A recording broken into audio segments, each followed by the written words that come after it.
প্রিয় দর্শক, আপনারা যে যেখানে আছেন সকলকে প্রীতি ও শুভেচ্ছা জানিয়ে নিউ ইয়র্ক থেকে রতন তালুকদার লাইভ শুরু করছি।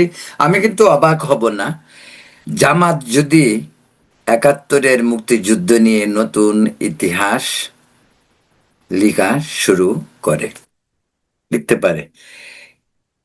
জামাত বিরোধী দলে আসার পর থেকে যেভাবে মুক্তিযুদ্ধ নিয়ে কথাবার্তা বলছে, মনে হয় যেন তাদের নেতৃত্বেই মুক্তিযুদ্ধটা হয়েছে। কালকে শুনলাম একজনে বলল গোলাম আজম নাকি জামাতের আমির। কুখ্যাত গোলাম আজমই নাকি আমাদের স্বাধীনতার স্বপ্নদ্রষ্টা। আমরা তো ভাই এতদিন স্বাধীনতার স্বপ্নদ্রষ্টা মৌলানা ভাসানীর নাম শুনে এসেছি, বঙ্গবন্ধু জাতির পিতা, সর্বজন স্বীকৃত মুক্তিযুদ্ধের নেতা। কিন্তু এখন শুনি গোলাম আজম, আমির সাহেব বলে উনি নাকি মুক্তিযোদ্ধা পরিবারের। আবার যে তাহের সাহেব বলছে উনি শিশু মুক্তিযোদ্ধা ছিলেন। জামাত মুক্তিযুদ্ধের ইতিহাস লিখছে, নতুন করে আমাদেরকে পাঠ দিচ্ছে। জামাত নাকি মুক্তিযুদ্ধের বিশাল ভূমিকা ছিল। এই হলো ডক্টর ইউনূসের কৃতিত্ব। জামাত এগুলি বহুত আগের থেকে উল্টাপাল্টা বলছে। আমার পরিষ্কার মনে আছে, গোলাম আজম তার জীবনোদ্দশায় একবার বলেছিল যে জামাত ইসলামী নাকি অনেক মুক্তিযোদ্ধা রয়েছে, ২০-২৫ হাজার মুক্তিযোদ্ধা রয়েছে। এখন যদি যে তাহের আর শফিকুর রহমান সাহেব মিলে নতুন একটি মুক্তিযোদ্ধা তালিকা প্রকাশ করে, অবাক হওয়ার কিছু নেই। তারা নাকি আবার জুলাই যোদ্ধা বলে। জুলাই কোথায় যুদ্ধ হয়েছিল? জুলাই যোদ্ধা তারা। সব ইউনূসের কেরামতি। ইউনূস এইসব মুক্তিযুদ্ধের পরাজিত সৈনিকদেরকে সাথে নিয়ে সেই পাকিস্তানি স্টাইলে ভারত বিরোধিতার নামে আমাদের দেশটির সর্বনাশ করে গেছেন। শুধু সর্বনাশই তিনি করেননি, বাংলাদেশটাকে 50 বছর পিছনে নিয়ে গেছে এই বাটপার ইউনূস, যার মাসুল আজকে তারেক রহমানের নেতৃত্বে বিএনপিকে দিতে হচ্ছে এবং হবে। ঋণের বোঝা আজকে এই যে ছাত্র নেতারা, ওদের কোটি কোটি টাকা করতে এলো, 400 কোটি, 500 কোটি, 1000 কোটি।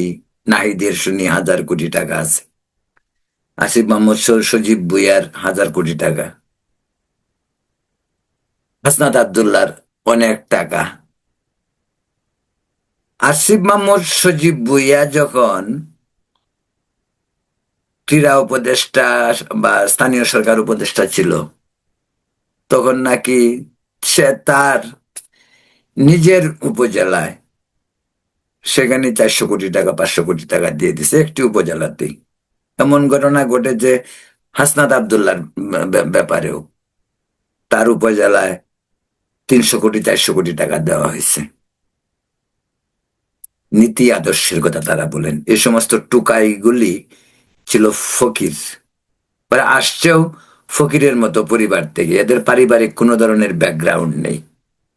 ওরা ঢাকা বিশ্ববিদ্যালয় মাদ্রাসা থেকে ঢাকা বিশ্ববিদ্যালয়ে আসছে, এসে ঢাকা বিশ্ববিদ্যালয় মেধাবী ছাত্র, ছাত্র বিপ্লব করেছে তারা, জুলাই বিপ্লব। এক লাইন শুদ্ধ করে ইংরেজি বলতে পারে না, তারা মেধাবী। ওরা হলো মগজ ধোলাই করা জঙ্গিদের মতোই বাংলাদেশে বেকার যুবকদের সংগঠিত করে একটি আন্দোলন করেছিল। আন্দোলনের সমর্থনও ছিল মানুষের, কারণ শেখ হাসিনা সরকারের অনেক ধরনের অনিয়ম, নির্বাচন নিয়ে ভোট চুরি, দিনের ভোট রাতে, অনেক কিসিমের ইলেকশন তো আমরা দেখেছি। মানুষ অতিষ্ঠ হয়েছিল যে সুযোগটুকু এই টুকাইরা নিয়েছে এবং বিদেশে বসে ডক্টর ইউনুস এর মাস্টার মাইন্ড হিসাবে মেটিকুলাসলি ডিজাইন করেছে। আর তার সঙ্গী সাথী কিছু ছিল বিদেশি, যেমন এই কলিল আছে, আলী রিয়াজ ছিল, এই যে ঢাকা বিশ্ববিদ্যালয় আসিফ নজরুল, এক সময় জাহানারা ইমামের সঙ্গে মুক্তিযুদ্ধের বিশাল সৈনিক ছিল, তারপরে সে হলো রাজাকার। এই আসিফ নজরুল কত টাকা পাচার করেছে তার কোনো হিসাব এখন পর্যন্ত নেই, এবং তারা বহাল তবিয়তেই দেশে আছে। সরকার কেন জানি তাদেরকে ভয় পাচ্ছে এখনো, কারণ আগের ভয় পাওয়াটার একটা যুক্তি ছিল, নির্বাচনটা চাই। পার্লামেন্টে একাধিকবার বিএনপির দায়িত্বশীল ব্যক্তিরা বলছেন যে নির্বাচনের জন্য সব মেনে নেওয়া হয়েছিল।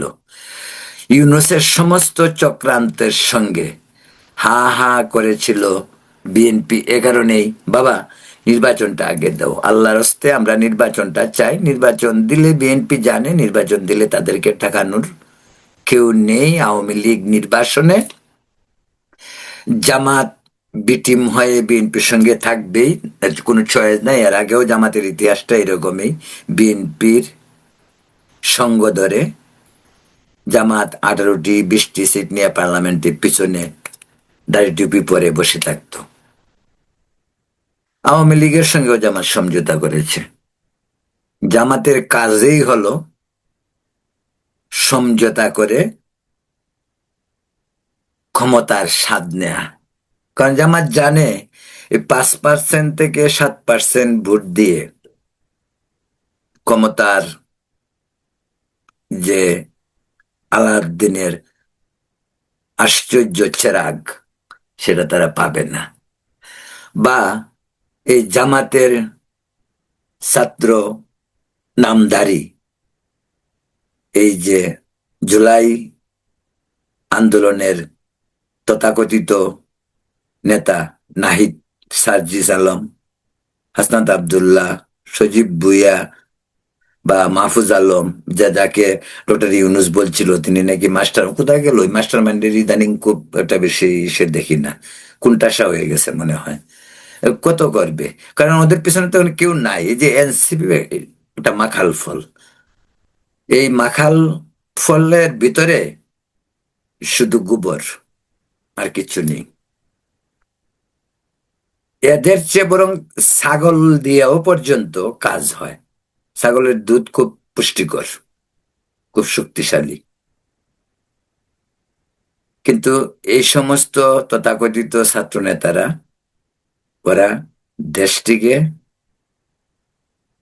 জাহান্নামে ফেলে দিয়েছে। এবং ওরা, আমি একটা কথা সবসময় বলি, সেটা হলো এনসিপি আসলে জামাত, মানে শিশু জামাতগুলি আর কি। যুব জামাতগুলি যেমন যে টাকলু ফুয়াদ বা মুজিবুর রহমান মঞ্জু, এরা হলো ইসে মানে কি যুব জামাত, আর এইগুলি হলো শিবির জামাত, এগুলি আলাদা। শেষ পর্যন্ত তারা কোথায় থেকে ইলেকশন করতে হবে তারা ঠিক জায়গায় গেছে। বিএনপিতেও তারা চেয়েছিল, এটা হলো লোক দেখানো। আর বিএনপির সঙ্গে জামাতের একটা বোঝাপড়া থাকতেই পারে, দীর্ঘদিন তারা একসঙ্গে সহবাস করছে, জোট করা, পার্লামেন্টে যাওয়া, এগুলি তো এক ধরনের সহযোগী সহবাস, এ সমস্ত সবই বলা যেতে পারে। এখনো অনেকেই বলে না যে জামাত মানে জামাতের সাথে বিএনপির একটা বোঝাপড়া, অনেক ওয়াকআউট হয় পার্লামেন্টে, পার্লামেন্টে অনেক ধরনের তর্ক বিতর্ক হচ্ছে, একে অপরকে দোষারোপ করছে। অনেকে এগুলি বিশ্বাস করে না, কারণ জামাত আর বিএনপির পাতানো খেলা, এটা অনেকেই বুঝতে পারে। অনেকেই মনে করে যে এটা পাতানো খেলা, গৃহপালিত। ওই যে এরশাদের আমলে ছিল না গৃহপালিত বিরোধী দল, আসম আব্দুর রবের নেতৃত্বে, শেখ হাসিনার আমলে গৃহপালিত বিরোধী দল ছিল না, জাতীয় পার্টি ছিল। যেমন কারণ বড় দল গুলি তারা সব সময় ছোট দলগুলিকে নিয়ে প্লে করতে ভালোবাসে। আর ছোট দলগুলির ইচ্ছাটা হয় কি যে অন্তত ক্ষমতার আশপাশে থাকা যায়, পার্লামেন্টের মেম্বার হওয়া যায়, সেই কাজগুলি আমাদের দেশে, কারণ আমাদের দেশে বিশুদ্ধ গণতন্ত্র কখনোই চর্চা করা হয়নি। সবসময় চর্চা করা হয়েছে গণতন্ত্রের আবরণে ষড়যন্ত্রের রাজনীতি। আমাদের দেশে সেটাকে একদম বঙ্গবন্ধুর আমল থেকেও হয়েছে।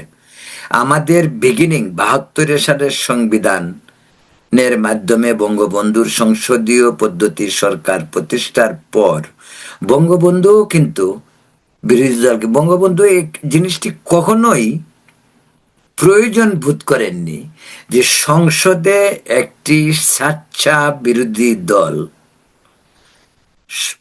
রাষ্ট্র পরিচালনায় সহায়ক শক্তি হিসাবে কাজ করতে পারে। গণতন্ত্র তখনই প্রাতিষ্ঠানিক রূপ নেয়। বঙ্গবন্ধু বিরোধী দলকে দমন করতে চেয়েছেন বিভিন্নভাবে, বা 73-এর নির্বাচনেও এরকম দৃষ্টান্ত অনেক রয়েছে। পরবর্তীতে এরশাদও সেগুলি করেছেন। তারপর খালেদা জিয়ার আমলে সে একই বিএনপি বিএনপি আজকে জামাতকে প্রশ্রয় কে দিয়েছে? বিএনপি। আবার এই জামাতের সুযোগ সুবিধা পর বিএনপির পরে আওয়ামী লীগও নিয়েছে। তা আপনি যদি তাদের সহায়তা নেন, তে তাদেরকে অস্বীকার করার উপায়টা কি?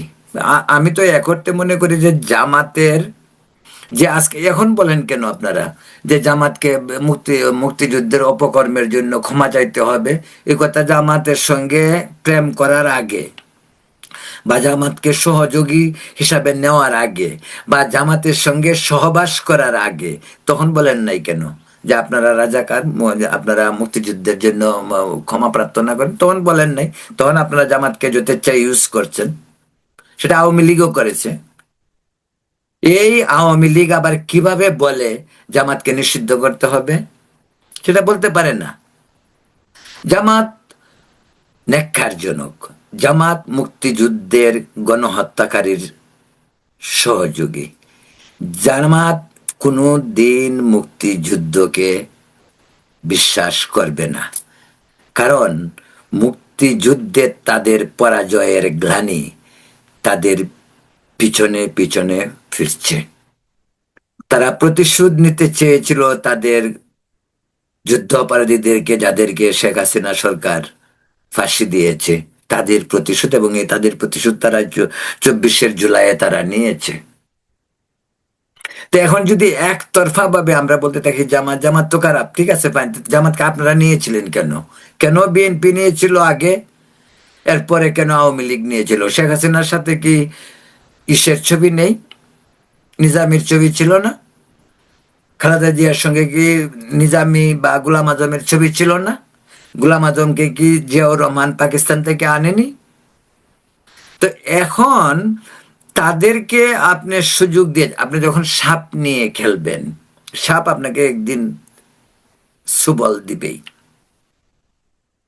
যে সাপুরে কি সাপের কামড়ে মরে না? মরে। বহুত দৃষ্টান্ত আছে। তা আপনি সাপ নিয়ে খেলছেন, তা সাপ তো আপনাকে মাঝে মাঝে সুবল দিবে। দেখেন আজকে আওয়ামী লীগ নেই, এই তথাকথিত বিপ্লবের পরে আওয়ামী লীগ যখন দেশ ছেড়ে পালাইলো, বিএনপি সকলেই আমরা বলছি যে এক বাক্যে যে নির্বাচন দিলে বিএনপি 200 আসনের বেশি পেয়ে পাশ করবে। সবাই জানে, রিক্সাওয়ালাও জানে, সচিবও জানে, রাজনীতিবিদও জানে, কৃষকও জানে, শ্রমিকও জানে, হিন্দুও জানে, মুসলিমও জানে, বুদ্ধও জানে, খ্রিস্টান জানে, সকলেই জানে যে বিএনপি নির্বাচন দিলে ক্ষমতায় আসবে। যে কারণে ডক্টর ইউনূস চক্রান্ত কিন্তু কম করে নাই আরো থাকার জন্য, কিন্তু পারে নাই বিএনপির মতো একটি শক্তিশালী দল থাকার কারণে। এই আওয়ামী লীগ মাঠে না থাকার কারণে ডক্টর ইউনূসের অন্তর্বর্তীকালীন সরকার আওয়ামী লীগের কার্যক্রম নিষিদ্ধই করেছে জামাতকে উপরে তোলার জন্য। তো যেহেতু আওয়ামী লীগ নেই, জামাত খুব সাধ জাগছে, ক্ষমতায় আসবে, চেষ্টা করছে, পারেনি। পারেনি আন্তর্জাতিক কারণে। জামাত ইউনূস অনেক চেষ্টা করছিল অন্তত 160টি আসন দিয়ে জামাতকে ক্ষমতায় এনে বিএনপিকে অপোজিশন বসানোর জন্য, কিন্তু সেটা শেষ পর্যন্ত আমরা জানি আন্তর্জাতিক চাপে হয়নি। এগুলি তো আপনারা যারা বাংলাদেশের মানুষ, পত্রপত্রিকা যারা পড়ে সবাই জানে আসলে ঘটনা। অবাক হওয়ার কিছু নেই। আন্তর্জাতিক ষড়যন্ত্র তো একটাই সবচেয়ে বড় উদাহরণ, যে মানুষের জীবনে একদিনের জন্য বিএনপি করে নাই, যে মানুষের দেশের বাইরে ডক্টর যে ছিল ডক্টর ইউনূসের পরামর্শদাতা, যে ছিল ডক্টর ইউনূসের আন্তর্জাতিক মন্ত্রণা দেওয়ার জন্য উপদেষ্টা, সেই খলিলুর রহমানকে বিএনপি এনে পররাষ্ট্রমন্ত্রী করলো। এর আগে ডিফেন্সের দায়িত্ব দিল, এর আগে রোহিঙ্গা রিপ্রেজেন্টেটিভ কি জানি বলে এ সমস্ত করলো, আমেরিকার সঙ্গে চুক্তি করলো।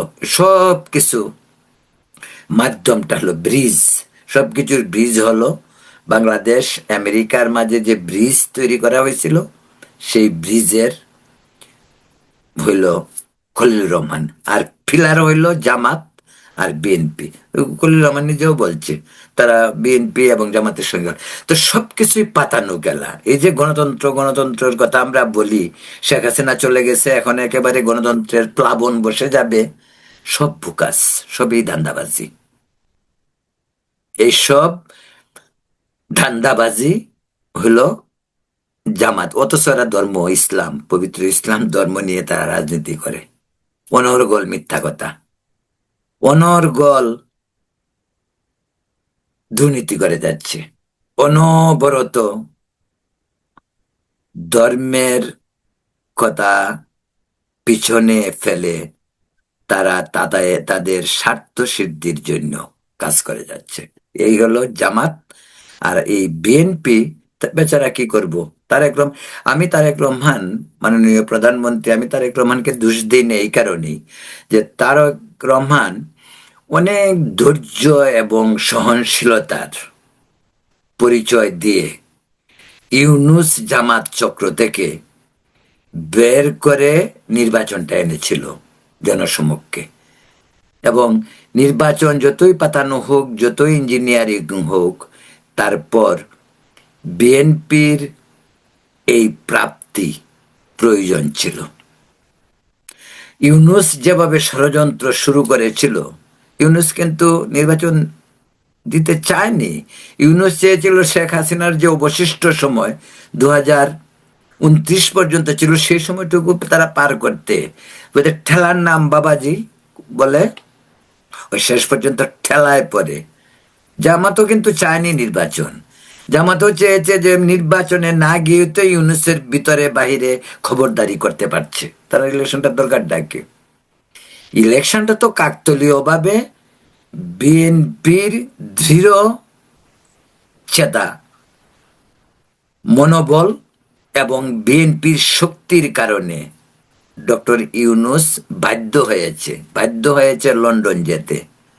আন্তর্জাতিক সম্প্রদায়, ভারত, আমেরিকা সেই জিনিসটা পরিষ্কার বুঝতে পারছে যে বিএনপিকে ক্ষমতায় আনতে হবে। এই কারণেই জনগণের যে সাপোর্ট আর রাজনৈতিক দল হিসাবে বিএনপির যে অভিজ্ঞতা, সেটার জন্য বাংলাদেশের রাজনীতিতে বিএনপিরই প্রয়োজন, এবং সেই কাজটি হয়েছে।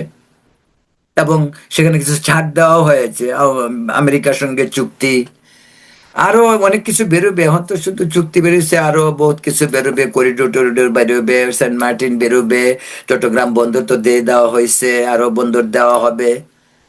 পাকিস্তান তো আছেই, ইউনূস আইসা পাকিস্তানের প্রেমে অনেক ছোট ভাই বড় ভাই মিলে গেল অনেক দিন পরে। বড় ভাইটা হারিয়ে গেছিল, অনেক দিন পরে তারা বড় ভাইয়ের একটা বিপ্লবের মাধ্যমে খুঁজে পাইলো। তো ইউনূস সে কাজই করলো, কিন্তু শেষ পর্যন্ত এই তো বললাম যে ইউনূস কোনো অবস্থাতেই নির্বাচন দিত না, এবং ইউনূস কোনো অবস্থাতেই ক্ষমতা ছাড়ত না। একমাত্র বিএনপির সাংগঠনিক শক্তি, যে বিএনপি যখন রাস্তায় নামবে আর তার ভিতরে যখন আওয়ামী লীগ ঢুকবে, তখন ডক্টর ইউনূসকে পালাতে হবে, জামাতকে আবার গর্তে ঢুকতে হবে। একটা মাত্র পয়েন্ট, আর এখানে অন্য কোনো আন্তর্জাতিক ষড়যন্ত্র তারা বুঝেই বাংলাদেশের রাজনীতিতে বিশ্ব মরল আমেরিকার ভূমিকা যে আগেও ছিল না তা নয়। শেখ হাসিনা এন্টি আওয়ামী লীগ একটি অবস্থানে থাকলেও আওয়ামী লীগের এবং সরকারের আমেরিকার সঙ্গে বাণিজ্যের কোনো ধরনের ঘাটতি ছিল না। আর আওয়ামী লীগের হাতে তো ছিল বারুদি। এই দুই শক্তি সবসময় বাংলাদেশের রাজনীতিতে একটা প্লে করে। চায়না রাজনীতির চেয়ে পয়সা নিয়ে খেলে বেশি। চায়না অত কেয়ার করে না কে প্রধানমন্ত্রী হলো, কে কি হলো। চায়না জানে যে আমার কাছে পয়সা আছে, পয়সা ছেড়ে যাব। পদ্মা সেতু চায়না করে নাই, এরকম বহু প্রকল্প বাংলাদেশে চায়না করতেছে না, আরো করবে এবং করা উচিত। ভাই, সরকার যার কাছে যে যে সরকার সাহায্য করবে, পয়সা নিয়ে এগিয়ে আসবে, তাকে তো আমরা প্রকল্পগুলি দিয়ে কাজ করাবো, তাই না? এখন আইএমএফ বা ওয়ার্ল্ড ব্যাংক সাহায্য করলে কি আমরা সাহায্য নেই না? নেই তো, এখনো তো সাহায্য, তারেক রহমান সরকারও সাহায্য থাকছে, আরো লোন নিতে হবে। এমনিতেই ইউনুস অনেক বড় লোনের বোঝা রেখে গেছে তারেক রহমানের মাথায়। তো তারেক রহমানকে দেশ চালাতে হলে ঋণ নিতে হবে। ভবিষ্যৎ ইকোনমি কোন ডিরেকশনে যাবে সেটা পরবর্তী কথা, কিন্তু বর্তমান প্রেক্ষিতে বিশেষ করে যুদ্ধ পরিস্থিতিতে তেল এবং অন্যান্য সামগ্রীর যে ঊর্ধ্বগতি, তা সামলিয়ে অর্থনীতিকে স্থিতিশীল করতে হলে, গুলিকে স্থবিরতায় আনতে হলে সরকারকে লোন নিতে হবে, এবং সেই প্রক্রিয়াতেই দেশ এগিয়ে যাচ্ছে। তাই বলছিলাম যে আজকে জামাতের এই ভারবারন্ত বা এই পোলাপানগুলি বিপ্লবের নামে কি কয়, জুলাই যুদ্ধ, কোথায় যুদ্ধ হয়েছিল আমরা জানি না। যুদ্ধ হয়েছিল, পাতানো যুদ্ধ, পুলিশ মারা হয়েছিল, ওই যুদ্ধ হয়েছিল। কারণ ওইগুলি হলেই তো আওয়ামী লীগ আনপপুলার হবে, আওয়ামী লীগকে তাড়ানো সহজ হবে, এবং তাই হয়েছিল। প্রিয় দর্শক, বলছিলাম সমসাময়িক পরিস্থিতি নিয়ে জামাত এবং এনসিপি, এবি পার্টি, এই সমস্ত মুক্তিযুদ্ধের বিরুদ্ধ শক্তি, যারা ৭১-এর গণহত্যার সহযোগী, তাদের অবস্থা আজ জাতীয় সংসদে বিরোধী দল তারা। এটাই বাংলাদেশের জন্য লজ্জা, এটাই বাংলাদেশের রাজনীতির নির্মম পরিণতি। এই কারণেই যে ৭১ সালের মুক্তিযুদ্ধের বাংলাদেশ কখনো ভাবেনি, যারা মুক্তিযুদ্ধের বিরোধিতা করেছিল তারা জাতীয় সংসদে বিরোধী দলে বসবে এবং বুক ফুলিয়ে বলবে শিশু মুক্তিযোদ্ধা, মুক্তিযোদ্ধা পরিবার থেকে আসছি, আমাদের সাথেও মুক্তিযোদ্ধা রয়েছে। এই হলো জামাতের রাজনৈতিক পরিস্থিতি, যা জামাতকে এই পর্যন্ত আসতে বিএনপি এবং আওয়ামী লীগেই দায়ী। এখন এ পর্যন্তই। ভালো থাকুন, সুস্থ থাকুন, নিরাপদ থাকুন। ধন্যবাদ। প্রিয় দর্শক, আপনারা যে যেখানে আছেন সকলকে প্রীতি ও শুভেচ্ছা জানিয়ে নিউ ইয়র্ক থেকে রতন তালুকদার লাইভ শুরু করছি। বাংলাদেশ কাঁদছে। কেন কাঁদছে? মমতা ব্যানার্জির জন্য। আপনারা জানেন, সদ্য সমাপ্ত পশ্চিমবঙ্গের বিধানসভা নির্বাচন এবং আসাম, তার সঙ্গে আরো 3টি রাজ্য, কেরালা, তামিলনাড়ু ও পন্ডিচেরি। কিন্তু আসামে আগে থেকেই বিজেপি সরকার ক্ষমতায় ছিল, হিমন্ত বিশ্ব শর্মার নেতৃত্বে। বাংলার দিকে নজর কেন্দ্রীয় সরকারের দীর্ঘদিনের। 21 সালের বিধানসভায় বিজেপির বিপর্যয়ের পর ছাব্বিশের এই বিধানসভার জন্য বিজেপি প্রায় কোমর বেঁধেই নেমেছিল এবং কেন্দ্রীয় স্বরাষ্ট্রমন্ত্রী, প্রধানমন্ত্রী কতবার এই নির্বাচনে পশ্চিমবঙ্গে এসেছেন তার হিসেব নেই। তাদের একটাই ছিল উদ্দেশ্য, পশ্চিমবঙ্গে পদ্মফুল ফোটাতে হবে। এবং গত সোমবার যে নির্বাচনের ফলাফল ঘোষণা হয়েছে, সেই নির্বাচনে বিজেপির ভূমিধস বিজয়, যা অভাবনীয়, অকল্পনীয়। এমন ভাবে 15 বছরের দুর্দান্ত প্রতাপশালী মমতা ব্যানার্জির দুর্গ ভেঙে যাবে, সেটা কঠিন ছিল।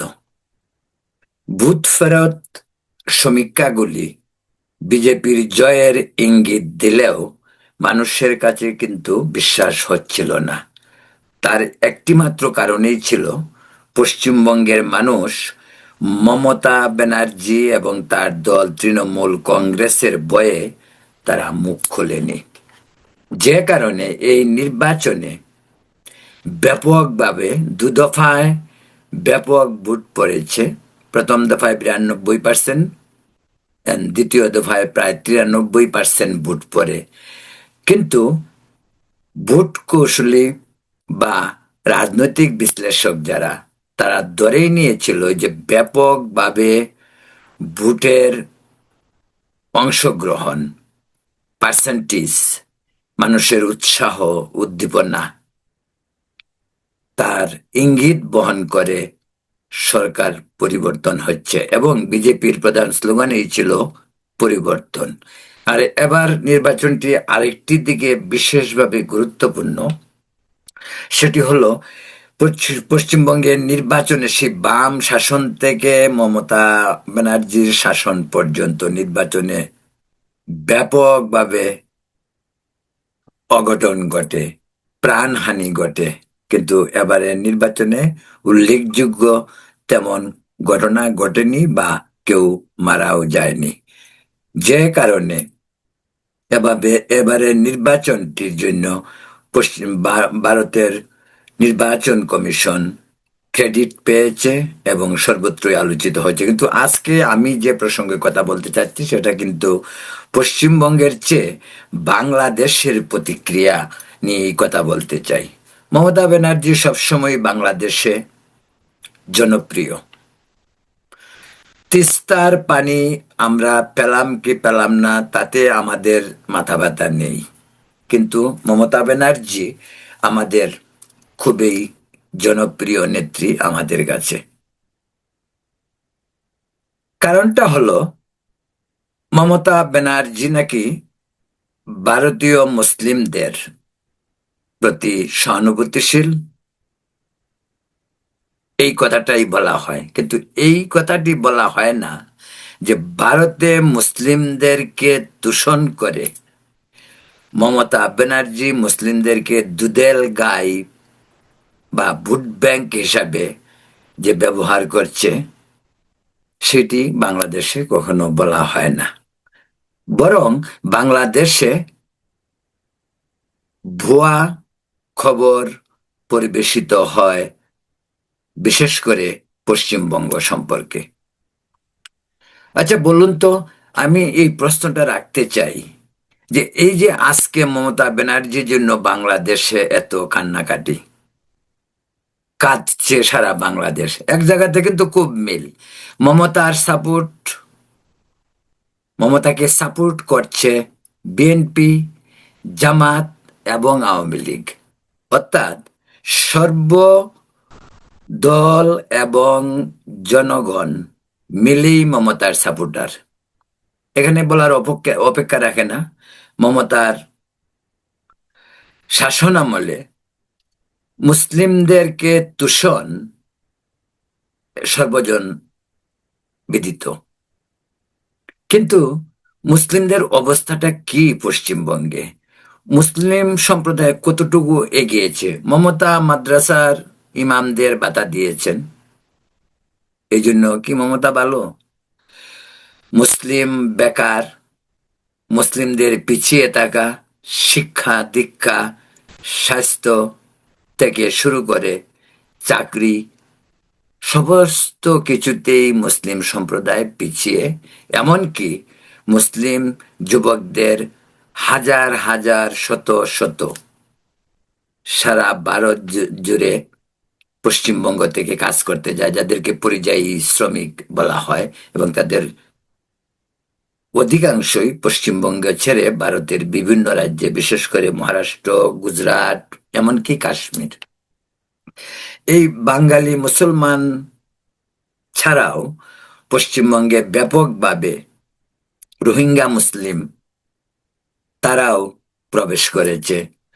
স্বাভাবিকভাবেই বাংলাদেশে যেহেতু প্রায় 10 লাখ মুসলিম রোহিঙ্গা এসেছে মায়ানমার থেকে, তো ওরা বিভিন্ন বা বিক্ষিপ্তভাবে সারা বাংলাদেশ তো বটেই, এমনকি ভারতের বিভিন্ন রাজ্যেও তারা ছড়িয়ে ছিটিয়ে রয়েছে।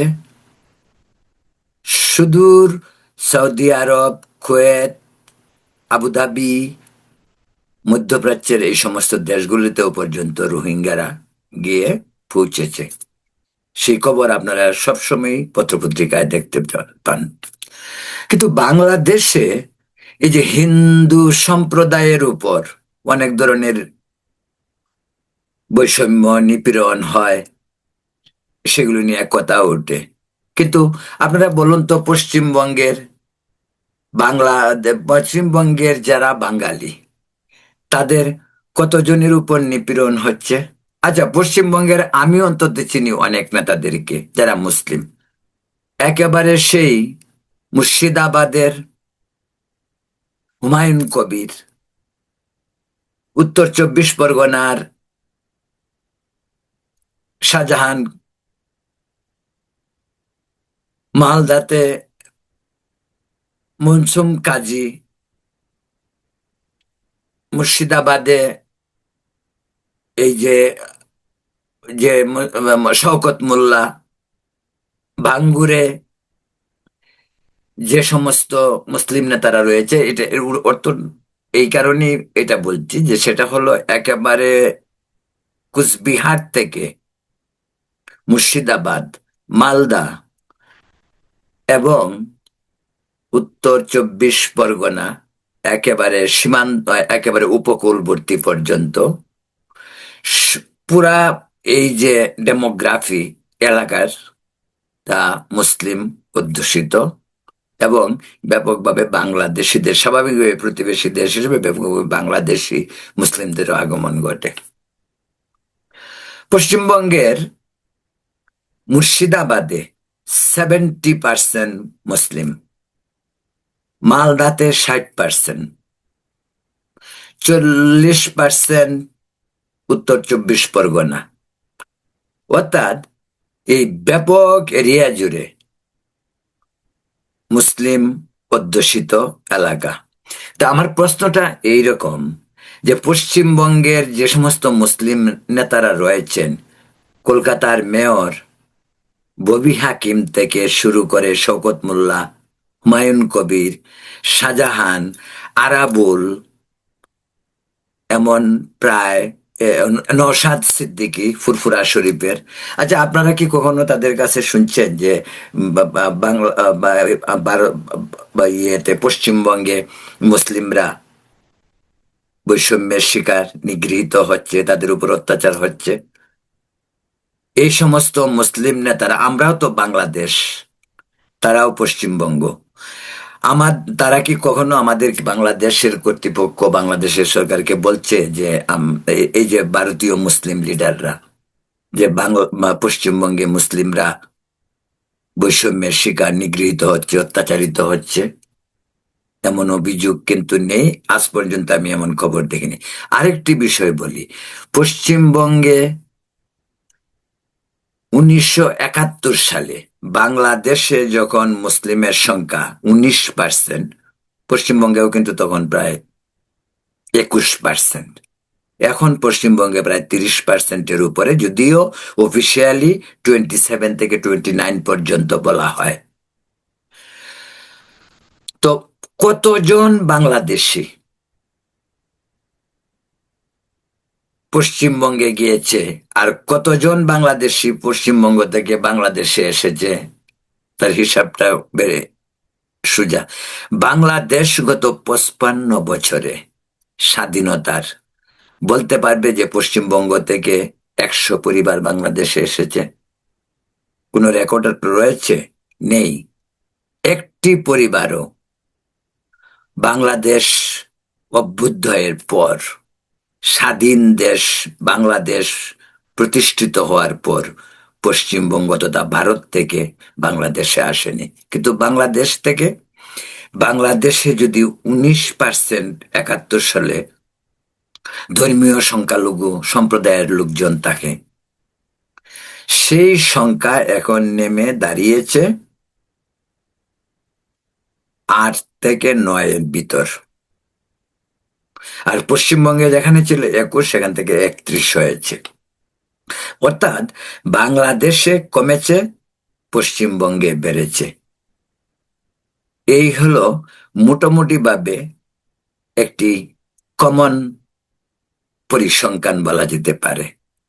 অ্যাকুরেট কোনো পরিসংখ্যান আমি আপনাদেরকে দিচ্ছি না, তবে ভাষা ভাষা ভাবে যতটুক জানার প্রয়োজন ততটুক অন্তত এই পরিসংখ্যান থেকে জানা যায়।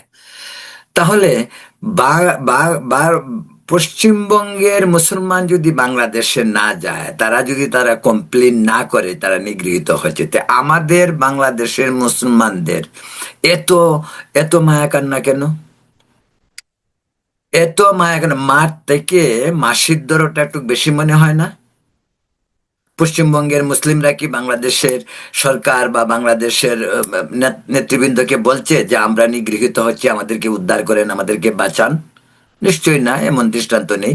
পশ্চিমবঙ্গ থেকে কিন্তু গত বললাম তো আগেই, পশ্চিমবঙ্গ থেকে কি 10টা থেকে 100টা পরিবার পশ্চিমবঙ্গ এবং আসাম, আমি অথবা ত্রিপুরা, কারণ চারদিকেই তো ইয়ে, কোনো ভারতীয় মুসলিম স্থায়ীভাবে বাংলাদেশে এসেছে? হ্যাঁ, এসেছে 47-এর দেশ বিভাগের পর। কিন্তু বাংলাদেশ হয়েছে 71 সালে। বাংলাদেশ হওয়ার পর কি পশ্চিমবঙ্গ থেকে কেউ এসেছে? তো বাংলাদেশে সংখ্যালঘু সম্প্রদায় যারা আগে যা ছিল তারা নেই, এখন যারা আছে তারা প্রতিদিনই কমছে, আর ভারতে প্রতিদিনই বাড়ছে। কারণ ভারতে মুসলিমরা তারা মনে করে দেশটি তাদের এবং তারা নিজের দেশে শান্তিতে হিন্দু মুসলিম সম্প্রীতির মাঝে বসবাস। বঙ্গ আসলেই ধর্মনিরপেক্ষ মনোভাবের মানুষের সংখ্যা, সেটা হোক হিন্দু হোক মুসলিম, সেটা সর্বজন বিদিত। সুতরাং পশ্চিমবঙ্গের মুসলিম নিয়ে ভারতের অন্য এলাকা, ভাই, ভারতে 140 কোটি মানুষ, বিক্ষিপ্তভাবে বিভিন্ন জায়গায় বিভিন্ন ঘটনা ঘটতেই পারে। এই যে মমতা আর আমলে পোস্ট ইলেকশন ভায়োলেন্স যেগুলি হতো, এবার কি হচ্ছে না কিছু কিছু? এই যে বিজেপি পাশ করার পরে নিশ্চয়ই হচ্ছে, এবং এটা হবে। এগুলি অনেক একটা বাস্তবতা। এই বিষয়টা অনেকটাই রিয়েলিস্টিক ভাবে ভাবতে হবে। মানুষ দীর্ঘদিনের মমতা শাসনে অনেক মানুষই অতিষ্ঠ। আজকে হঠাৎ করে বিজেপি ক্ষমতা আসায় অনেক মানুষই উল্লসিত হবে। বিক্ষিপ্তভাবে বিভিন্ন জায়গায় বিভিন্ন ঘটনা ঘটতেই পারে, কিন্তু মমতার আমলে যখন ঘটনাগুলি নির্বাচনের পরপর ঘটত, সেগুলি আরো ভয়াবহ, প্রাণহানি ঘটত। এখন পর্যন্ত পশ্চিমবঙ্গের নির্বাচনের পর বা ফলাফল ঘোষণার পর এখন পর্যন্ত কোনো প্রাণহানি ঘটেনি। এটা এবারে নির্বাচন পশ্চিমবঙ্গের বা ভারতীয় কেন্দ্রীয় নির্বাচন কমিশনের সবচেয়ে বড় ক্রেডিট। যাই হোক, বলছিলাম বাংলাদেশের এই মায়া কান্না, কিসের জন্য? এগুলি টোটাল ভারত বিরোধিতার নামে বাংলাদেশে দীর্ঘদিন ধরেই এক ধরনের প্রপাগান্ডা চলছে। সেটাই তো বলছে যে এমন একটা এক্সাম্পল দেখানো হোক যে ভারত থেকে 5টি পরিবার বাংলাদেশ হওয়ার পর ভারত থেকে মুসলিম পরিবার অত্যাচারিত হয়ে বাংলাদেশে গিয়েছে। ফাইভ 5টি কথা বলছি, 5টি পরিবার, একটিও পাওয়া যাবে না। ভারতীয় মুসলিমরা অনেক বেশি দেশপ্রেমিক, বা তারা ভারতের ভূমিপুত্র, এটাই তারা মনে করে। সমস্যা হইতেই পারে, সমস্যা খুবই বাস্তব। সমস্যা আসবে, আনন্দ থাকবে, বেদনা থাকবে, বৈষম্য থাকবে, আবার অধিকারের প্রশ্নে সরকারের বৈষম্য থাকবেও না। এটাই একটি রাষ্ট্রীয় চরিত্র বা সামাজিক অবস্থান বা মানুষে মানুষে ভালোবাসা, সম্প্রীতি, তা এগুলি নিদর্শন। কিন্তু বাংলাদেশে যেন মমতা ব্যানার্জির জন্য, আমি মমতা ব্যানার্জির নির্বাচনে পশ্চিমবঙ্গের জনগণ রায় দিয়েছে, আমরা তো রায় দিইনি। আমরা পশ্চিমবঙ্গের মমতা ব্যানার্জির সাপোর্টার বাংলাদেশি মুসলিমরা। বাংলাদেশ কি কারণে?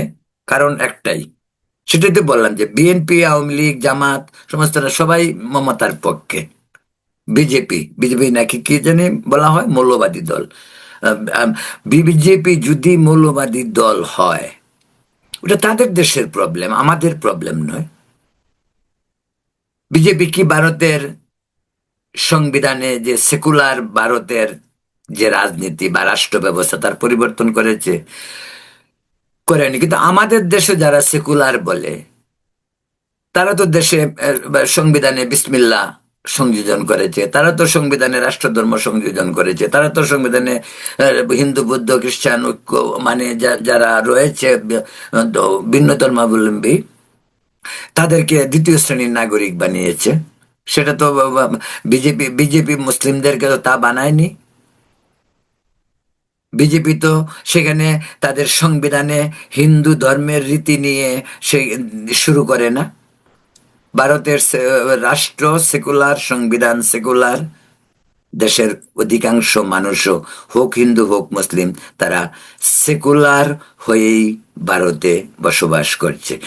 এখন ভারতের মুসলিম, বিশেষ করে পশ্চিমবঙ্গের বা আসামের মুসলিমরা যদি বাংলাদেশের কাছে কি এসে কখনো কমপ্লেন করেছে যে আমরা খুব দুঃখ কষ্টে আছি, আপনারা আমাদের জন্য কান্নাকাটি করেন? নিশ্চয়ই বলে নাই। কারণ ওখানে হচ্ছে না।